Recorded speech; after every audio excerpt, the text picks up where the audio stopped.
రాష్ట్రంలో పోలింగ్ రోజు ఆ తర్వాత జరిగిన హింసాత్మక ఘటనల్లో ఏపీలో అధికారులపై చర్యలు చేపట్టింది సర్కార్.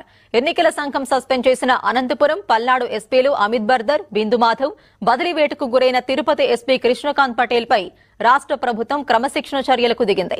ఐఏఎస్ నియమావళిలోని 8వ నిబంధన ప్రకారం ఈ ముగ్గురిపై అభియోగాలు నమోదు చేసింది. వాటిపై 15 రోజుల్లోగా లిఖితపూర్వకంగా లేదా నేరుగా తమ వాదనలు వినిపించాలని ఆదేశించింది.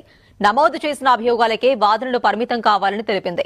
గడువులోగా వాదనలు వినిపించకపోతే ఇప్పటికే తమ వద్ద ఉన్న వివరాల ఆధారంగా చర్యలు తీసుకుంటామని హెచ్చరించింది. ఈ కేసు విచారణలో రాజకీయ నాయకులతో లేదా ఇతరులతో ఎలాంటి ఒత్తిడి తీసుకురావద్దని, సిఫార్సులు చేయించకూడదని వివరించింది. అలా చేస్తే అధికారులపై క్రమశిక్షణ చర్యలు తీసుకుంటామని వెల్లడించింది. ఈ మేరకు ప్రభుత్వ ప్రధాన కార్యదర్శి జవహర్ రెడ్డి ఉత్తర్వులు జారీ చేశారు. ఇక పల్నాడు జిల్లా ఎస్పీగా బిందు మాధవ్ శాంతి భద్రతల